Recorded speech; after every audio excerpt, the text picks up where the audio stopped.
taliyaha ciidanka nabadgelyada wadooyinka gobolka Gabiley laba xidigle deeq xaashi guuleed oo waraysi siinaya Kalsan TV ayaa ka hadlay isla markaasina soo bandhigay marxuun ilaa hadda aan wajigiisa la aqoonsan kaasi oo ku geeriyooday shil gaari kadib markii gaari indhacadii ku jiiray dooxa agamsaha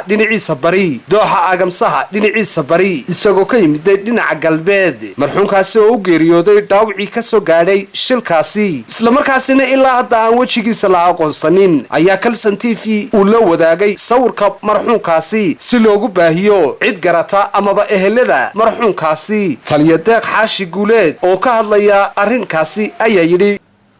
bismillaahir rahmaanir rahiim Allahumma salli ala sayyidina Muhammad wa ala ali sayyidina Muhammad bismillaahir rahmaanir rahiim marka hore dhammaan salaamaya shaqeynta ragga Soomaaliya gudahaan gaar ahaan waxaan salaamayaa janka ciidanka booliska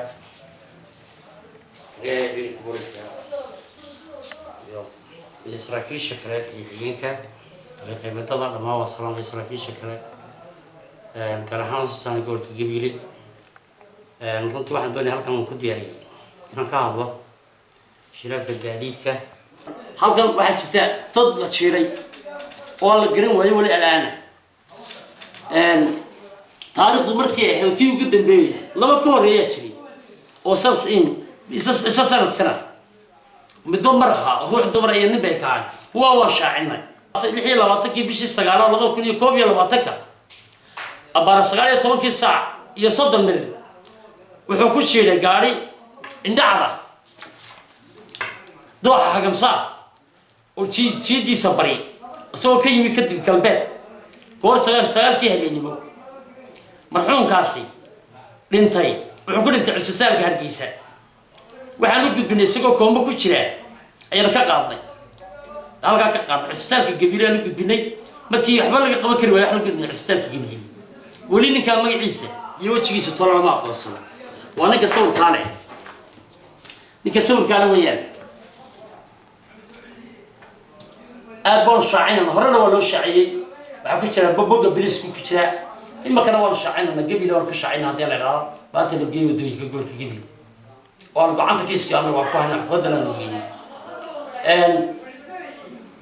ولا جرند إن شاء الله وبنقال هرنا ولا كرتين لكن هو كلام ولا ما كرامين وعقول أنت عصتالك اللي هذا الجيش اللي نورتشي هوسطال يكون جيرودي يسقوا كسعدي ولا الكمبيوتر كواحد صار مشينك وضنها ونقصك كدي وحيالي لي هبين بكيالي آخر ويكبحت الله نحرس قال لنا geesta kale deeq xaashi guuleed oo fariimo u diray wadayaasha gaadiidka kala duwan ayaa yidhi tan labaad gaadiidka sare iyo hoos wax lagu sheegay wadada libid baa lagu talagalay xooluhu way ku badan yihiin ummaddu way ku badan tahay darool xumana way jirtaa loo dul qaadan maayo darool xumo dambe oo wadanka socda oo habeen iyo maalin soconaya loo dul qaadan maayo waxaan heegan u nahay 24 saacadood intii awoodayda karaankayga inaan wax u lahayn kuna dhaqan gelino sharciga naftaa sidii aan ugu wadnay markii horeba inay xakamaan qodob dambigu galaa loo dhaafi doono wax feebar loo gelmay baabuurka liberka spirit aan loogu talagalay ku socda ee xawaaraha ku socda talaabo sharciga oo farsamo maxkamad ayaa la tigsan doonaa diray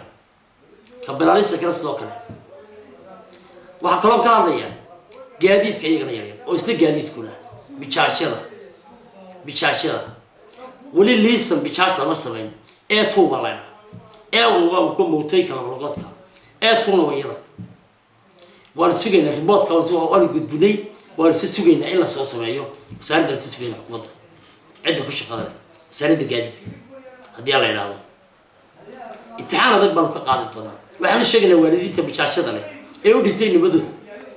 inay wax nala qabtaan oo habeenkii weel soo wadaan waaniyaan oo wax u sheegaan oo shirkooda ay farabadan yihiin inama si miira inuu socdaan suuqa maatii caruur bay gurayaan inay taayaguna wax u sheegaan waaniyaan qayb bay ka mid yihiin dibudhiska dalka iyo nabadgelyada waalidku waa sidaas weeyaan